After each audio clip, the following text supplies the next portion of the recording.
Use bullet points and highlights call to action. Bullet points makes it much easier for the recipient to read the email quickly and effectively. It also helps.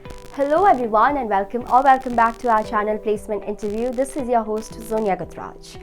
As we know, we rely heavily on email to communicate with colleagues, clients, vendors, etc. Some emails are far too long, stringing paragraphs after paragraphs together, while others are too short, while some are way too formal or entirely informal, and still others might even put the company in a legal case. Since we rely so heavily on email, every email we send should be well written and serve the intended purpose to disseminate the information properly, while also being small. Effective emails not only share information in a clear and a concise manner, they save time and effort for both the readers and the recipient, which is in the long run impacts the bottom line. So employ these 5 easy and simple tips to craft an effective email. Coming up with number 1. Subject lines are very important. It drives us crazy when we get an email from someone and the subject line is a tease or does not relate to the content of the email.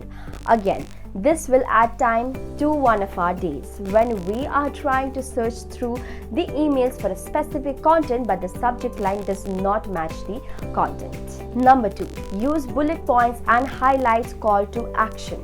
Bullet points makes it much easier for the recipient to read the email quickly and effectively. It also helps the reader identify the main points of the email. If the recipient is expected to do something after receiving the email, highlight the call to action.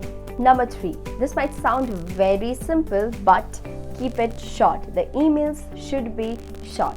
No one has the time to read 10 paragraph emails, so don't send it. If you have a 10 paragraphs or even 4 paragraphs, they are likely including unrelated content. So keep it short and keep it simple. Number 4. Watch your tone.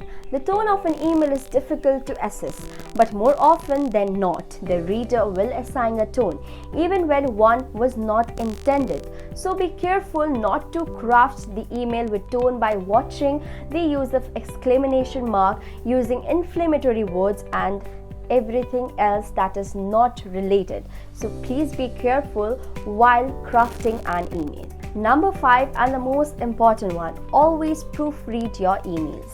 Sending out emails with typos, misspelled words, spelling mistakes makes you look bad. Take extra minute to proofread the email. So that was it about today's video. Thanks for watching and I hope it was informative for you guys, and don't forget to like, share and subscribe Placement Interview.